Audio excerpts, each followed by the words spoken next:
Radio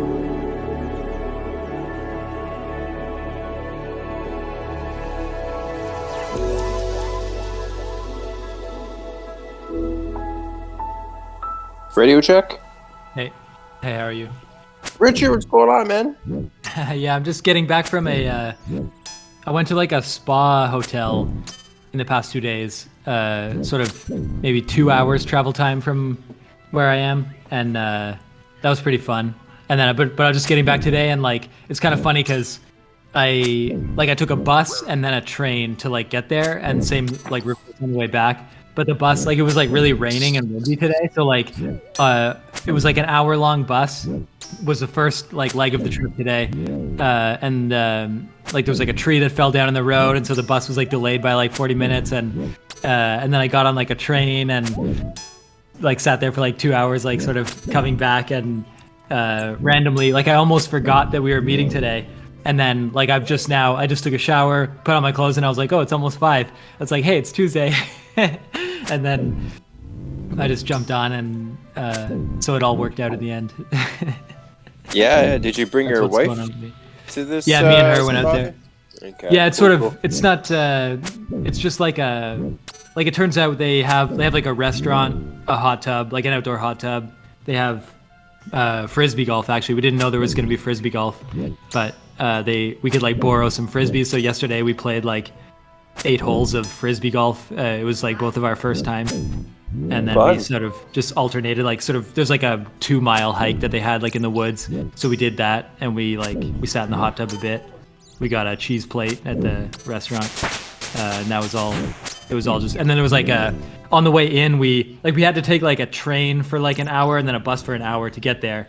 But we also, part of the trip was like an hour and a half walk from like the bus stop like to the hotel. So that was also a little bit of it was like through the city, and then part of it like through the woods. And so it was sort of overall, it was like a nice experience of like this, like hour and a half walking to get there, and then just relaxing, and all of that together is kind of fun to just mix things up a bit, I guess.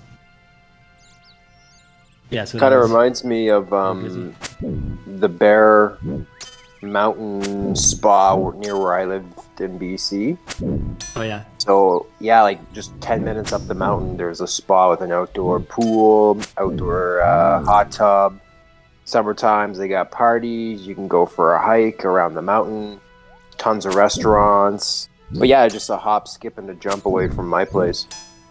Yeah, it's fun to do. I guess it counts kind of like people use the term like staycation, where like you go on vacation for like only 1 or 2 days, and it's like near where you live. But I find it's pretty valuable. Like it's like not too expensive, not much travel involved. Just like it's a different experience for a short amount of time, and it's kind of nice. Yeah, when you live in BC, you can staycation, and it's basically every day is a vacation, man. I'm looking forward to going back.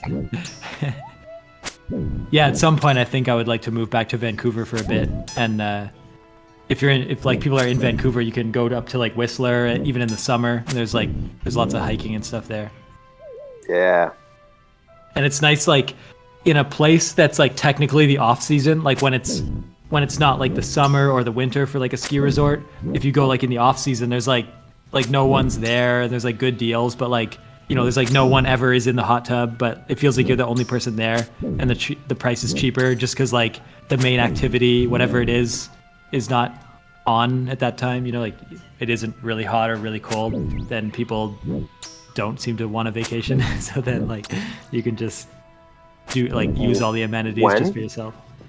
Like if it's in the summer and it's like a ski resort, then like none of the skiers are there, so like they probably have deals or something, because like the main ski attraction is not there. And then for those resorts where people want to like sit out in the sun, if it's not like super warm, then they don't show up. And so then if you just have like a fall or a spring like temperature, then it seems like it's pretty vacant. Like there's like you're never waiting in line. There's no crowds. There's no like you can get the room you want. You can get feels like you can get a deal or something.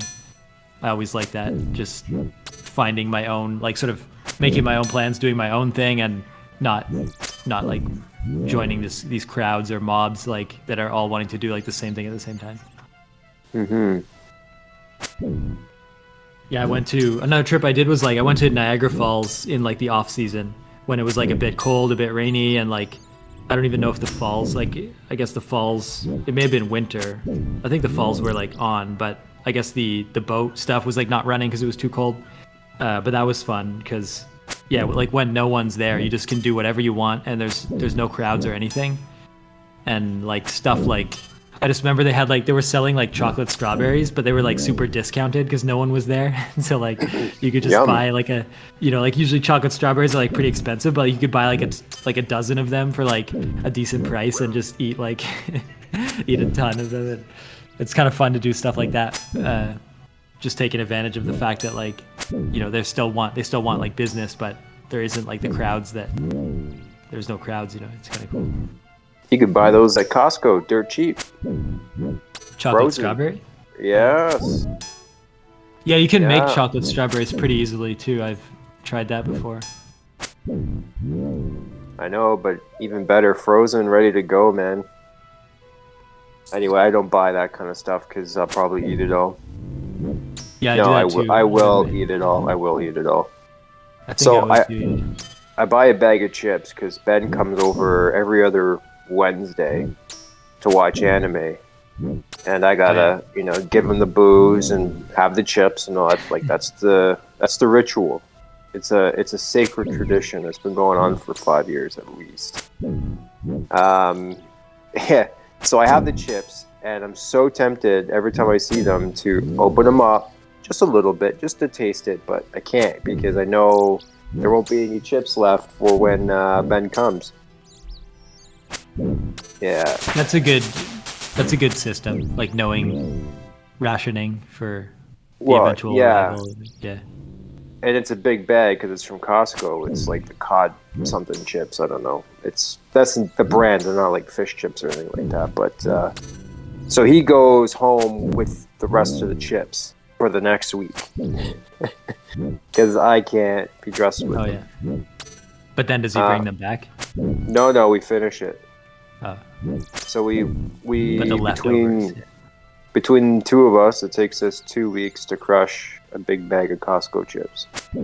What flavor? Regular, man. It's the way to go. Oh yeah. Yeah, I guess So regular is the most sustainable. Like if you eat too many salt and vinegar, for example, then it like hurts the roof of your mouth. That happens to me sometimes. And there's dairy in it too.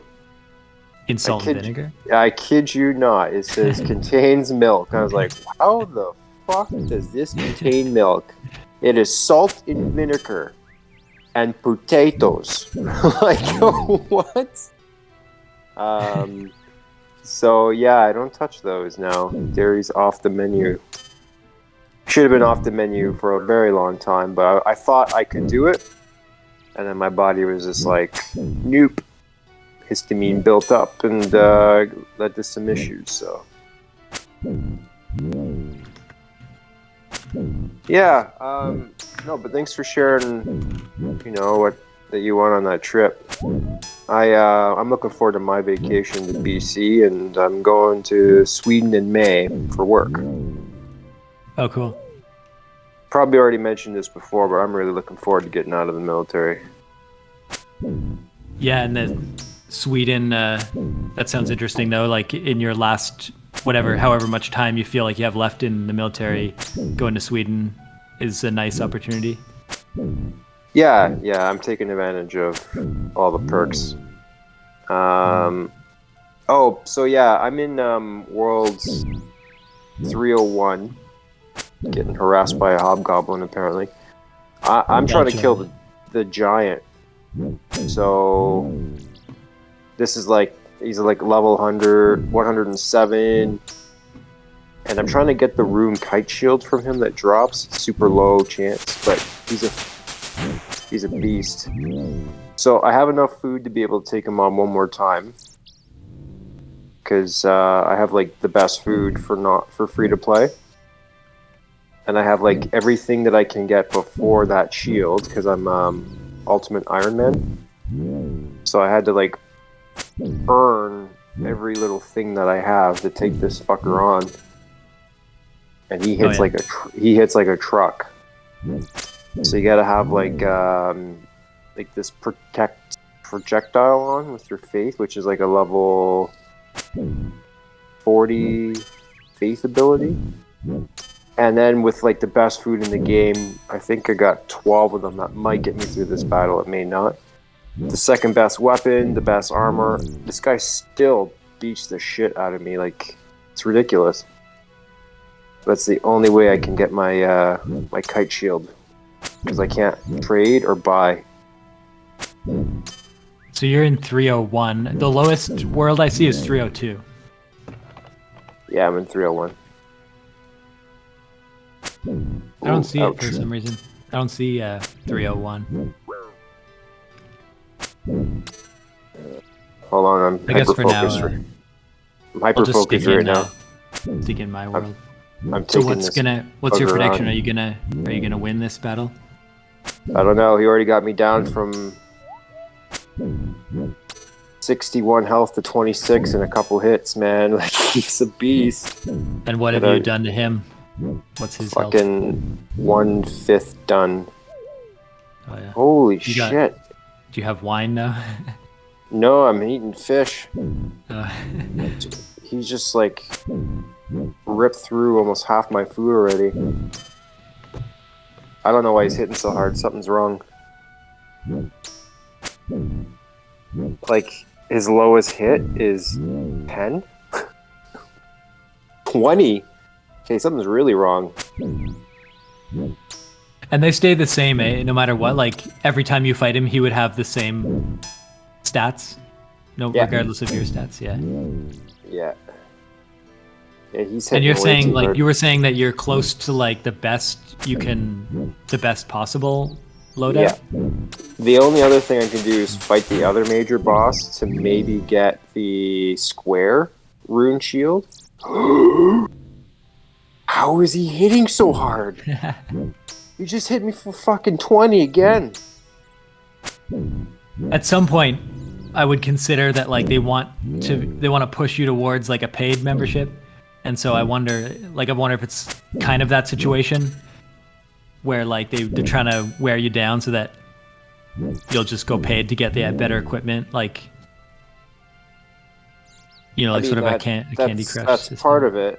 Uh-oh, I'm in real big trouble now. I wonder what the consensus is online, like I wonder what people are sort of saying, like how many people have success doing like a free only run. Can they get through these bosses, like in a reasonable way? I don't know. It's close. I think he's gonna murder me though. I guess if you do it, you might be like one of the only people that does it. Like, I don't know how many other people, like free tier people, would optimize completely. I don't know. It's a lot of work. Ooh. And I'm dead. Close. If I had more food, I could have taken them out. I went in there.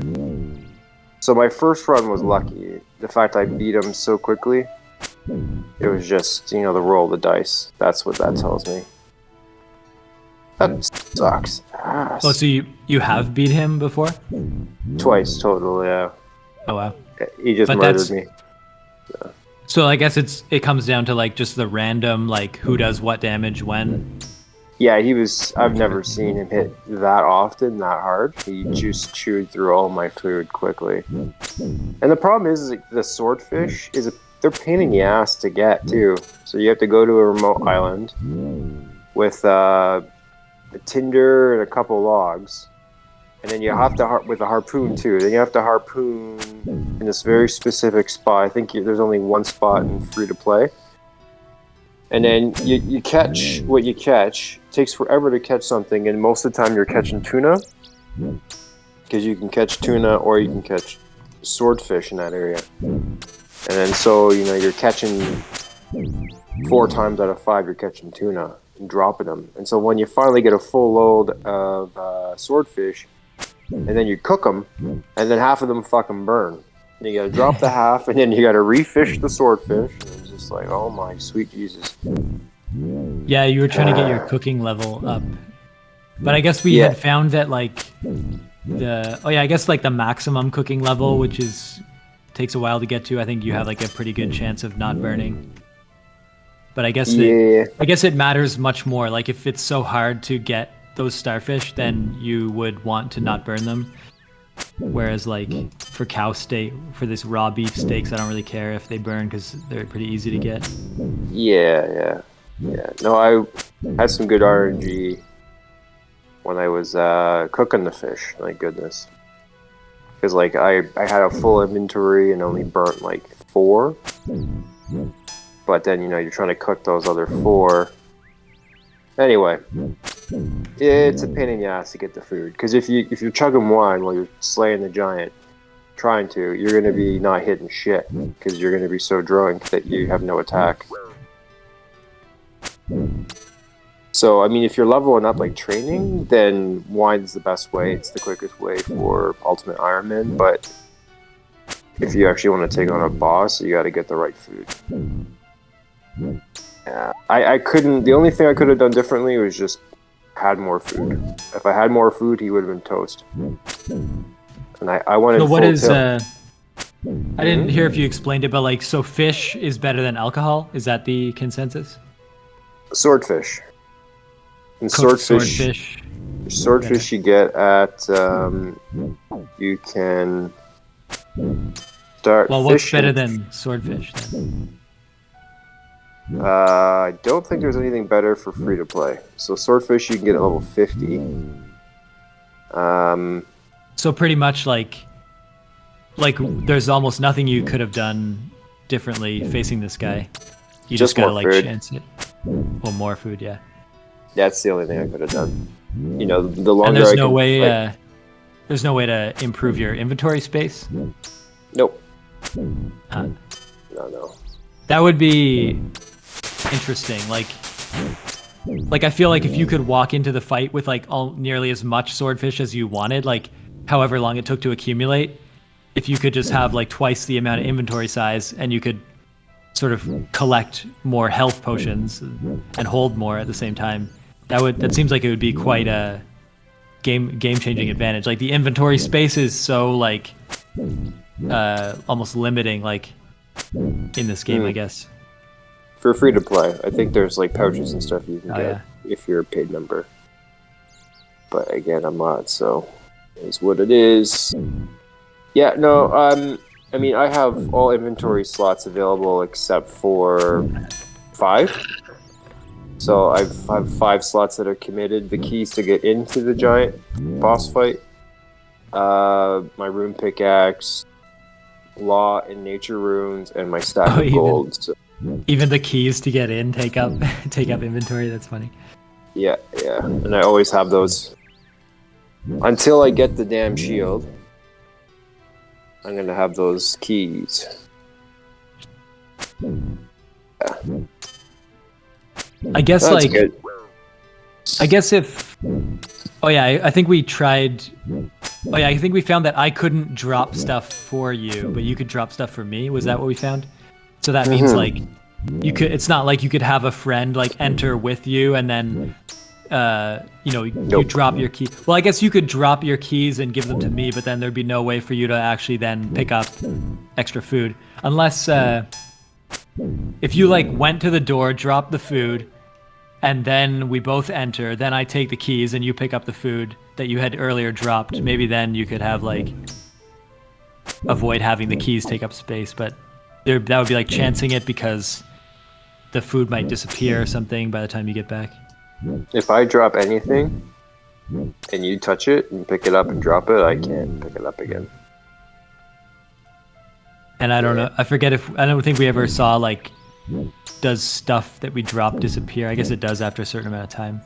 Yeah, after a certain amount of time it does.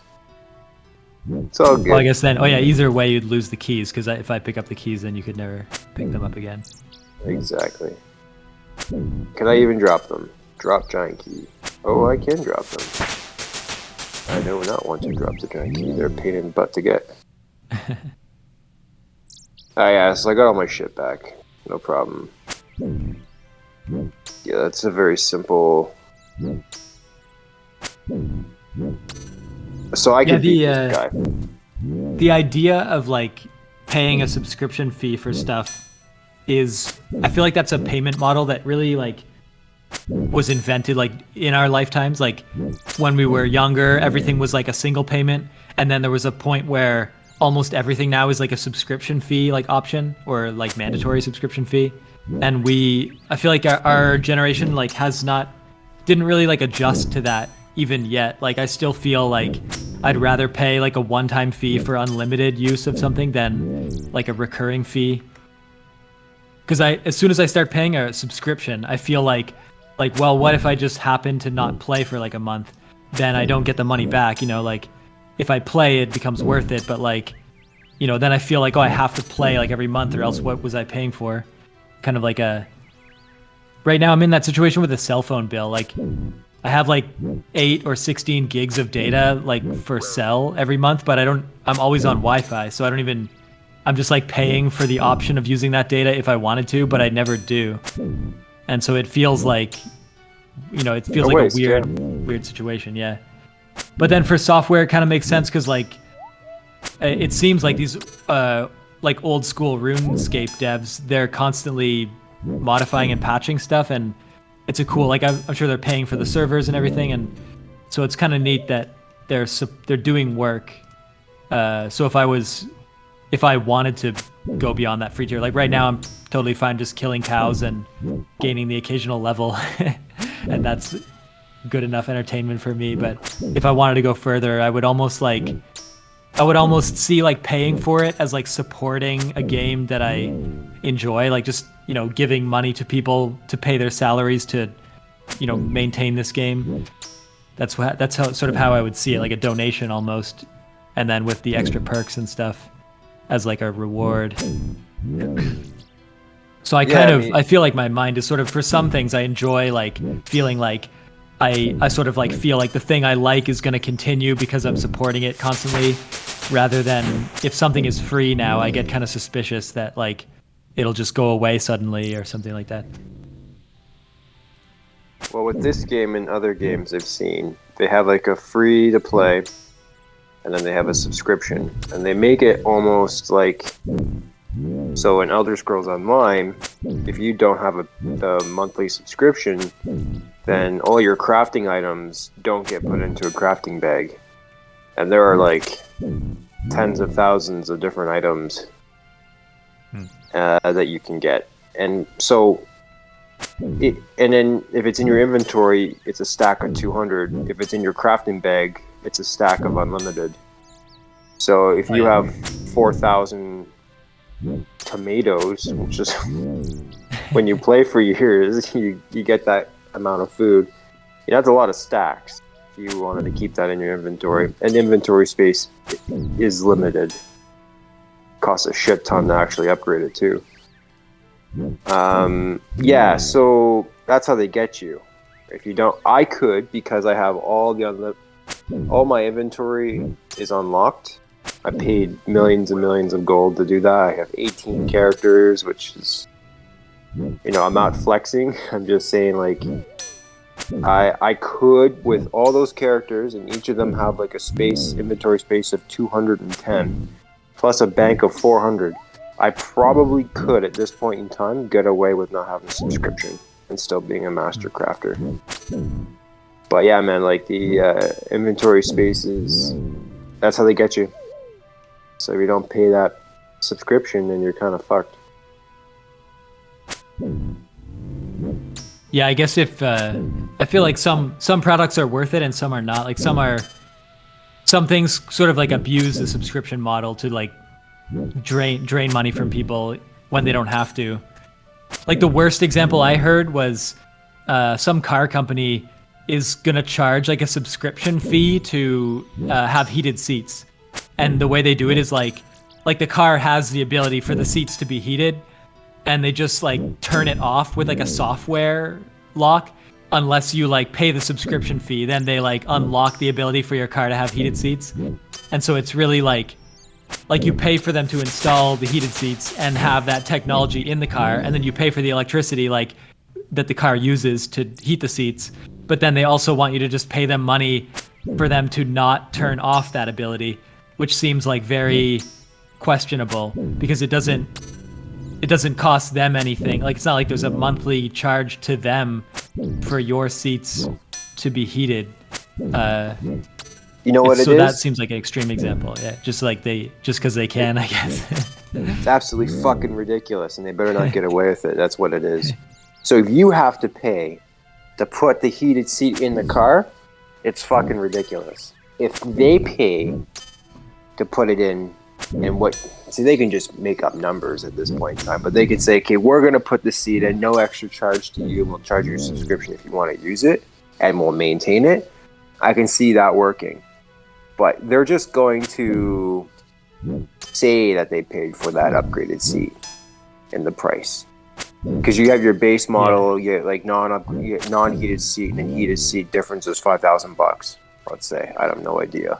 Yeah, they're just going to increase the base model by $5,000 and say, "Oh, well, we're going to pay for the heated seats."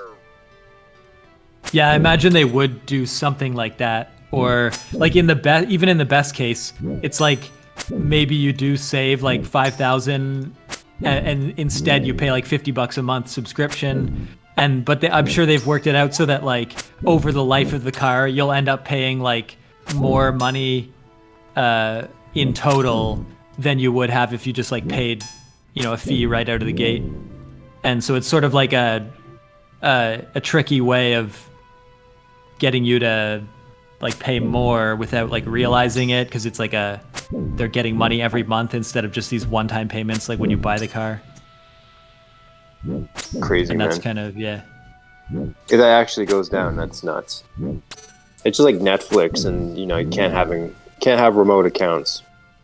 Yeah, it gives like a bad name to like other subscriptions where like a lot of this stuff that I pay for is like I'm subscribed to like a premium podcast, so like I'll get like the podcasts that I like with no ads because I pay on like Patreon, and like that money is like being used by the hosts of the podcast, like it's their salary so they can like run the podcast, and it's nice. Like I could listen to it for free with ads, or I could pay to have no ads, but also paying for no ads is nice, but it's also like helping support them more directly, which I like to do that because it feels like I'm playing a hand in promoting the kind of content that I like. Mm-hmm.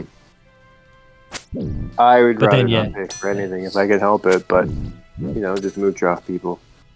Contribute in my own way. Mooch off people, get their subscriptions, and then contribute by showing up and providing whatever service I can. I like that idea. Like a barter, some kind of. Yeah. I guess that could exist in the future. Like if we were able to like during the time that we play old school RuneScape, if we could like allow our computer that we have in our house to be used as like a server, and other people could like play on it if we're online, then that would sort of be like the actual devs might not have to pay for as many servers if our actual computers in our houses were being used as the servers for like a certain amount of time, maybe even just when we're playing, and then like they wouldn't have to charge, they wouldn't have as high operating costs, and like a game like this actually could be free, and then I don't know, people could like pay per update if they wanted the update. Like if you want the new update, you pay like 25 cents for the new update, but everyone does, so it works out to like enough money for them to sustain or something. Yeah, no idea. Could already exist, just don't know. That was sort of like the promise of like cryptocurrency and smart contracts, were that like everybody would have these crypto wallets like tied to their computer, and then whenever you like if you view like a news article, you'd pay like 1 cent, for that article. If you play a game, you pay like 1 cent per minute of playing the game. And it's this whole like transaction based economy where like you sort of just have like but even if you view an ad on a website, you'd get a few cents sent into your crypto wallet, and then like your identity, your login information would be this like wallet, and your identity online would be tied to like also this wallet, and money, like tiny amounts of cents, would go into it and out of it depending on what you did. Like if you did a service for someone, then you'd make some money. If you visit, like if you benefit from some other service, you pay a little bit money, and and it would kind of all, hopefully, like ideally it would all be seamless, and it would just be this, you could just kind of go on the internet and spend money and make money without really thinking about it. And that sort of seems like that'd be a cool place to get to, but crypto kind of is still pretty wild, so nothing's really coming to fruition yet with that.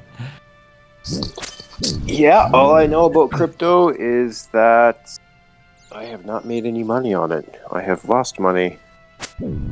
I am the bigger fool.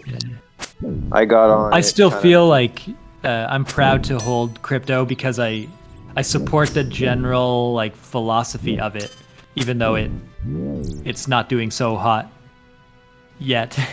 It's like I still believe it has like promise, and so I feel like proud to hold a bit of it, just to sort of feel like I'm supporting the future of technology, even if it's not profitable necessarily to do it right now.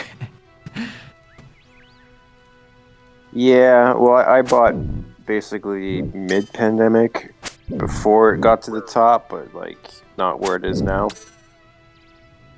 Yeah, I think it'll go back. Like, yeah, it's right now it's at like 60% down from like a while ago, and I feel like what's nice is that like most crypto is not like a business. It's just like it's a thing that's gonna be there forever. Like as long as there's computers, there will be some of the computers running Bitcoin, and like every other business can go bankrupt or servers can go down or be raided or whatever, but like crypto is kind of something that can't be destroyed, and so even if it goes to zero effectively, it's still going to be there. And it's kind of fun to know that you can buy it, and whatever happens to it, it's never going to disappear entirely. It's always going to be there, even if it becomes totally like trivial or like pointless or valueless.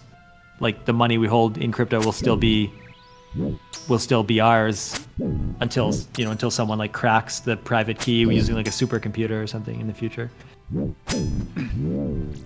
Oh, maybe when we all lose faith in the governments and currency fails and we have an apocalypse, this might be our new currency to, just be the new currency. Something that we can actually trust. Then how you have an apocalypse and then having to live electronic currency. Digital. Everyone still has cell phones, but the apocalypse somehow didn't affect iPhone. They're using bottle caps like in Fallout. Seriously, something that I really find cool about, I guess it's sort of like in crypto, everyone has like a private key, and like that's the foundation of crypto is the fact that everybody that has money in crypto somewhere has like a private key, whether it's held by the site that you like. If you have like a Coinbase account, then Coinbase holds like the private key for you. Or if you want to, you can like write your private key like as a string of words on paper, and then that represents like your private key. And that if you like enter that into some sites, they can show you like your wallet balance if you just sort of show your private key or whatever. And what's interesting about that I found one time was I went to this one site where you could just click like give me a new wallet, and it would just give you like a private key, which essentially was just like this really long number, and then it would say your balance is like 0. And then if you had crypto elsewhere, you could like send that crypto to your wallet that you had generated on this new site, and like all of this was done locally, so like your private key always remained on your own computer. It was never like sent online, so that it could never really be stolen. But the interesting thing was like it made me realize like if every private key is just a number, and like I was just given a number, what if I just try to guess like another person's private key by like adding 1? Like I could just add 1 to my private key, and that would be someone else's private key potentially. Or I could just like I could write like a program that just like endlessly checks other numbers to see if it's a wallet that holds like money. And then I started reading about it, and it turns out that like private keys, the numbers are so large that even if you took like a supercomputer today and you just had it nonstop, like try to guess other private keys by just like starting at the number 1 and going to like a trillion or whatever, or starting at a trillion and going higher, or like it would have to actually start like you'd have to start it at like some gigantic number and then have it search like a trillion numbers ahead of that number. and like just searching for any wallet that has a balance in it, the numbers are so large that the probability of like finding another wallet that someone's using is like basically zero, like effectively zero for the purposes of like security. And that was really like a hard concept for me to understand but then I finally sort of equated it to like, if you imagine like you sort of look at all the atoms on Earth, and like every grain of sand and everything like that, and you say like everyone is gonna pick a single atom and then hide all their money in that atom, and then if you imagine yourself as like an attacker trying to steal another bank account, your task would be like find another atom that has someone's like money hidden in it. And of course like that would almost be impossible. Like if you look at like a beach and all the grains of sand and all the atoms like inside the sand, and then try to like everyone picks an atom at random on that beach, and then as an attacker you try to guess, like you search through atom by atom and you try to find like another atom where someone has chosen it. Basically you could sort of see like that you could search for like decades and never stumble across like another atom with money in it. Like most of the atoms that you look at would have zero. And so that's kind of the metaphor to explain like how big the numbers are for Bitcoin and for private keys. But I always thought that was such a cool thing, like that you could actually have a number so large that it was not guessable by like the sum effort of everyone on the planet forever, essentially, like, or for a significant amount of time. I thought that's pretty like wild. Yep, no brute force in that stuff. Yeah. At least for now, I guess. I wonder, like, people do forecasts, like, when will computers be strong enough? Like, maybe if the full promise of like quantum computers came about and we wait like another 1,000 years, maybe we have a computer strong enough to like hack it, and then, but at that point maybe everyone would transfer their money out to a more stronger system or something. You know, I'm not really a big money buff, not gonna lie. I seem to know even less when it comes to virtual money. Yeah, I just like math, I think. That's really the only reason I'm interested in crypto, is because it's a technology that it relies on like some interesting properties of math. Like one being the thing that I just explained, like the unguessability of these large numbers. But the other thing is like the mathematics of encryption, where like there's another really interesting thought experiment, which is like, imagine you have like two people and they often use the names like Bob and Alice, and imagine Bob and Alice are communicating over the internet, but not securely, like they've never met before, and they send plain text messages to each other, and there's a third person that's in the middle that's listening to every message they send from the start. And then the question is like, can Bob and Alice establish a system of encrypting like what they're saying, so that third person can't that third person just sees encrypted messages that Alice and Bob are sending, but the third person is not able to decrypt them. But the trick is like, well, how would they ever establish a system for encryption if they have to do so within plain view of this like third person? Because that like whatever system they talk about or they establish, that third person could figure it out also, because he sees everything they're saying. But there's actually a way for them to, like, Bob and Alice can like trade numbers and do decide to do mathematical operations on those numbers in such a way that they will establish a shared secret number that only they know, and that third person who was watching them converse would not be able to guess, like they could then start using that shared secret number to encrypt stuff in a way that third person who doesn't know that secret number would not be able to decrypt, because he doesn't have the secret number. But there's like a fairly simple way they can go back and forth with each other in plain view of this third person, and they can still develop they both end up having the same number at the end of the day when this third person is not able to derive the number.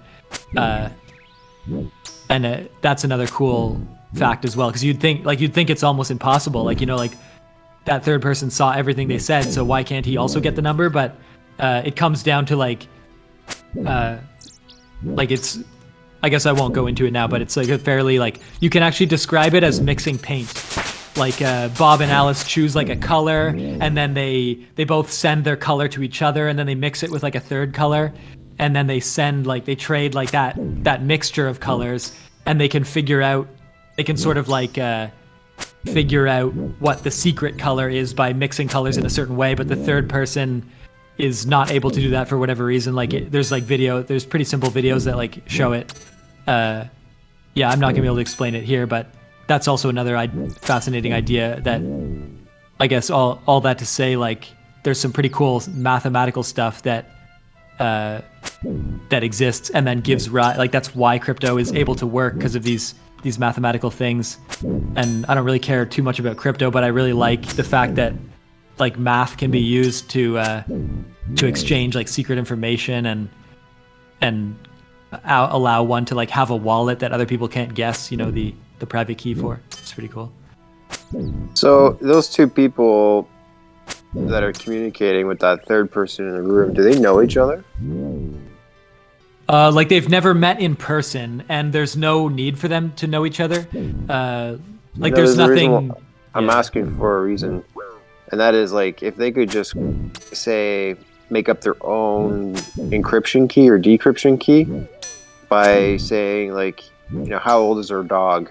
Yeah. In years, plus, like they can use questions that only they know the answer for to come up with a key. And yeah, that was actually that has a parallel in history, because when like there used to be those guys that would like handcuff like a briefcase to their hand and then fly on an airplane like overseas, and then that briefcase would contain like secret codes, and that's the equivalent of like Alice and Bob having shared info. Like you basically had to physically bring like secret codes in a briefcase to the other person, and that way you could be sure that like a third person did not observe the communication, because but then the question was like, can you do it without like a physical guy with a briefcase? Can you do it over wires? But the thing is like, as soon as you're on the internet, anybody could be listening. Like as soon as your internet leaves your house, some cable company could be bribed and they could listen to your conversation. So you could never be sure, without that briefcase guy physically going somewhere, you could never be sure no one's listening. But then the question was like, without doing anything physically, and with 100% of the communication being over like a wire that is being spied on, is there a way to exchange like a secret key? And yeah, there's like I think the name for it is Diffie-Hellman key exchange. And it's this guy who like wrote a mathematical paper. It's two people, I think Diffie and Hellman or something like that. Or there's another one, RSA, and RSA stands for like the three people that did it or something like that. And it was like this academic paper showing like there is a way to develop a secret key by communicating only electronically over a wire that is being monitored. And that was like a revolution, because then that allows like when I do online banking, that's why I can just create an account on an online bank and start online banking, and I don't have to like go to the bank and get a piece of paper with like a secret written on it, or like the bank doesn't have to like mail me a secret code in the mail and then I open it and like type it in or something. I can just all my communication can be electronic with the bank from day one, and we can establish trust and security, and nobody can steal, but there is, I guess I'll quickly mention like the attack against that is like if Alice and Bob are communicating, but the guy in the middle like receives Bob's message and then stops it from sending to Alice, but then he sends like a fake message to Alice on behalf of Bob.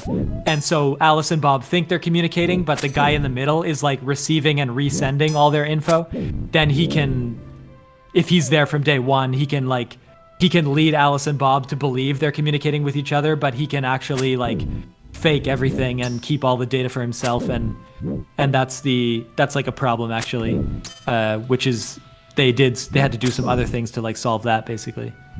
But yeah, I don't know, it's pretty, I guess my conclusion is like math is cool basically, and crypto is like a neat practical application of math. Yeah, math is cool. I was reading about proofs, and they don't teach us proofs in elementary school or high school, but yet it explains why the equations, it shows why the equations are the way they are. So like Pythagorean theorem, right? When you prove a squared plus b squared equals c squared, like it straight up works. But when you do the proof, you're drawing squares, and you're demonstrating that the square on side A and the square made from side B equals the square made from side C. And it actually shows it. It shows the square being broken up into triangles, both of the smaller ones, and they fit inside the bigger one. And that's the proof. That's all there is to it. I was just like completely blown away that it was that simple. But then so many other proofs, like pi, comes from knowing the Pythagorean theorem and how to calculate the hypotenuse side. And like relying on it too. Like just in order, mind-blowing. Because especially with that stuff, it's like if you're gonna use Pythagorean theorem for something that's like a safety thing, like if you're sending like satellite signals or emergency signals or something like that, or like plane navigation, you basically want to be able to prove for sure that like it works for all numbers, you know, because like if a plane was like flying and then it stumbled upon like a case where like the Pythagorean theorem like wasn't valid, then like all of a sudden the plane would like crash because it would find like three numbers like A, B, and C that Pythagorean theorem doesn't hold for. So then it's like it becomes like a safety thing. Like if you're gonna rely 100% on this relationship like holding, then proving it is like kind of the only way to go to ensure that it's not gonna break like when we need it or something. But yeah, it's fun. It's fun, like very satisfying to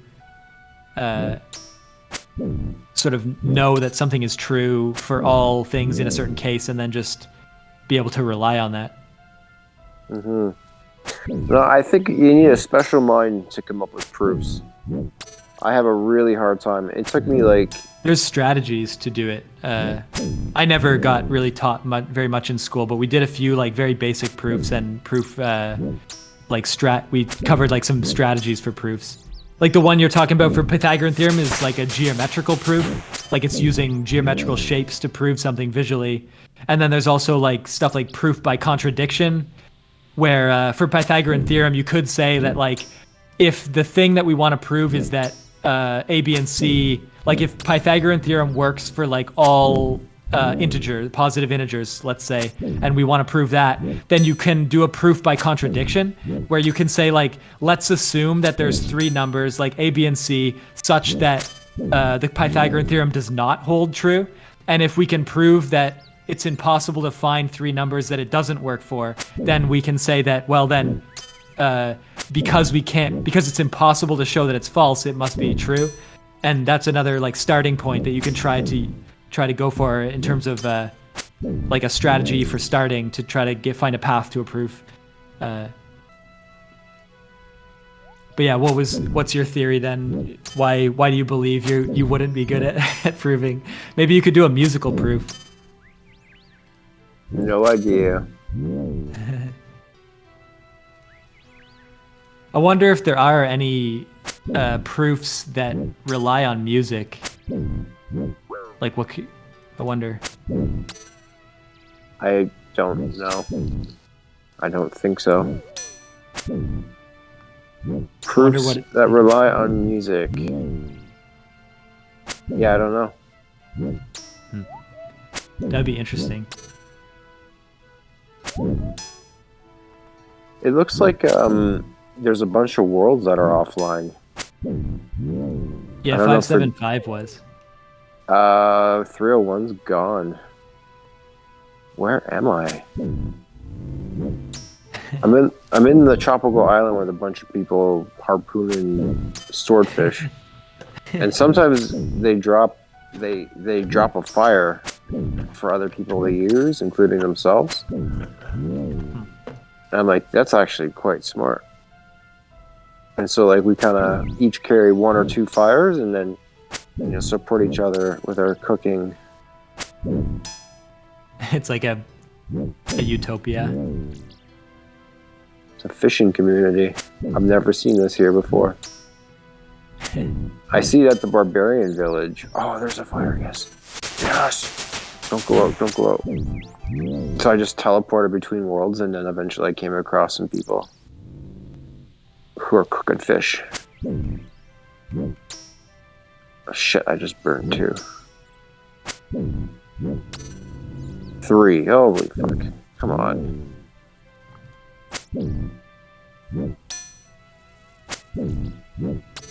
I have my attack and strength at 28 now. And I'm Good. gonna try to get my defense there too. You're almost ready to take on giants. Maybe next week I can show you. But you have to bring all the wine that you can with you so that you're slaying giants while you're chugging wine. I have an inventory full of steak right now. I guess wine is better than steak.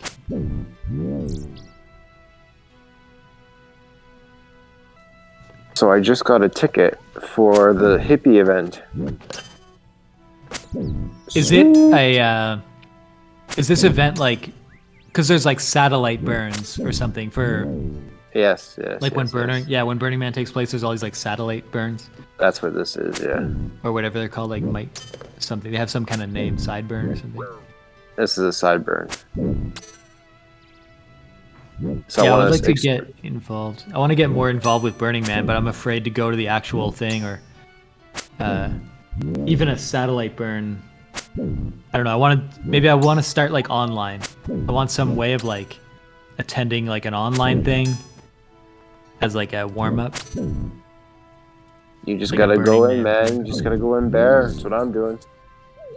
You contribute one way or another, and you just soak in the community. Well, you can recount your experience one of these weeks once you've done it, and then I can be inspired from that. Yeah, I think it's in May.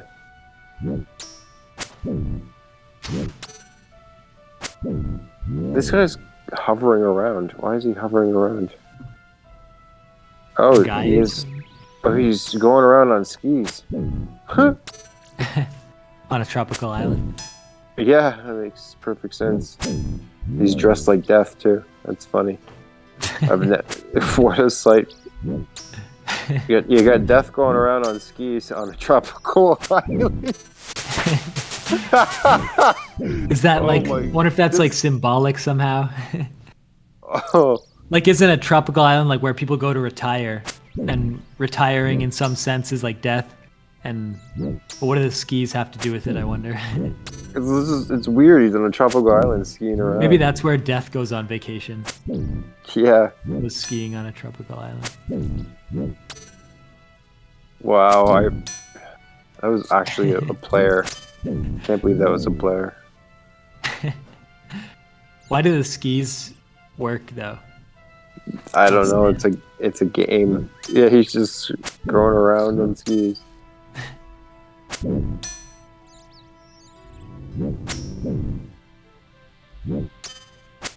I'm not gonna have enough time to take you to the Giants. Not tonight.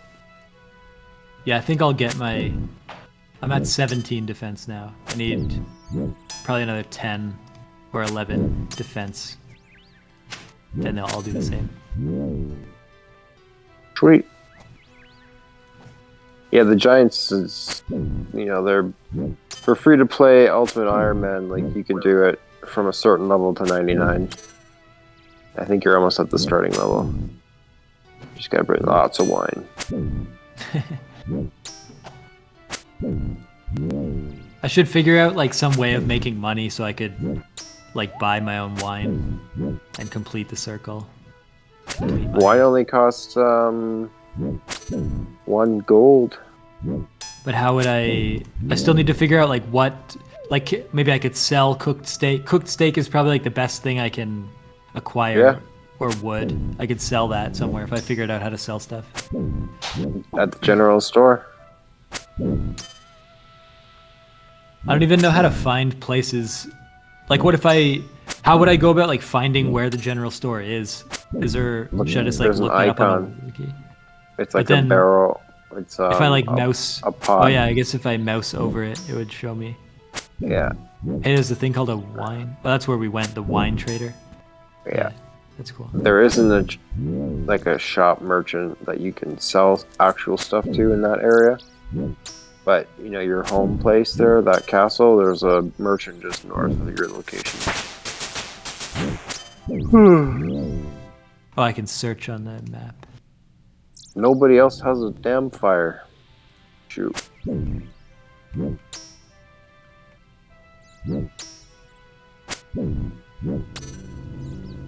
Nope, nothing. Oh, you know what I found out was cool? Like, I've been looking for an online video editing software because I want to edit videos, and I found DaVinci Resolve was very good. DaVinci Resolve's like an application, but it wasn't really working for me on Linux. And so I've been like without a good video editing software. But my sister just told me that if you're like live streaming on Twitch, when you finish live streaming, there's like a set of in-browser video editing tools that will let you like cut parts of your stream out and reassemble them into like an edited video. Like, it's very basic apparently, but you can like cut these clips out of your live stream and assemble them together into one clip, and thus you can like create like an edited video out of the footage. And I guess the only difference is like, basically you have to be like public on stream, public in some sense. Like, if no one's watching, then it's basically private. But your stream would be public.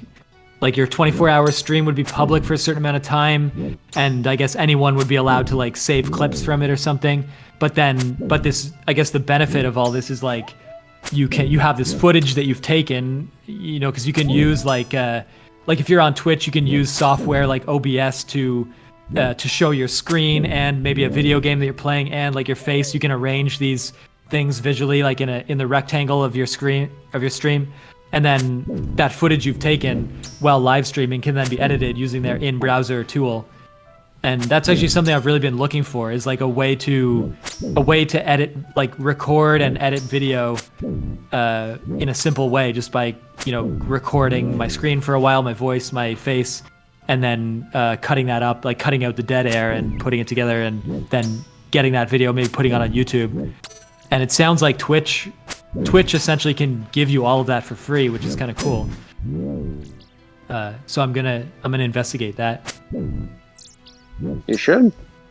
Yeah, and then the bonus too is it sounds kind of fun, because what I want to make is like, you know, I would basically like open my game engine like Godot, and I would start making a video game, and what I want to do is like make simple games faster and faster, so that basically I could get to where I could sit down, and then three hours later I would have like a very simple game running, and then I would, if I streamed all of that, I would not only have like a live stream of myself start to finish making the game, but I could cut bits out of that and then make like a tutorial about how to make a simple game using like clips from that footage, and that would be like the actual product. But it's cool almost to like film the video in a public place or a public way. Like, anybody can watch the creation happen, but also if they want to just wait for it, they can get the final edited video. So that is doable? That is doable. Yeah, it sounds like, and it's basically free to like be on Twitch. And it's kind of neat, like, yeah, it's so cool that like, if all of that, I haven't tested it all yet, but I think people are doing it, like people are streaming and publishing to YouTube, so I guess some of it is possible. I think the best like streamers use actual video editing tools to add like extra stuff. But to do the simplest form, I feel like it would be free. And it's kind of neat that like, it's neat to like do stuff in a way where if it started getting attention, like if viewers just showed up and they wanted to support you and give you money, then they could do it, because it's like, basically it's through the Twitch platform where like it's designed so that people can just like buy subscriptions to your stream each month if they want to like donate, support you. And it's neat to have that stuff kind of be like automatic, if it just ends up happening. But if not, you still get to, do your thing and have your footage on their platform and edit it and stuff like that. Yeah, well, sounds like you're going to be doing that then.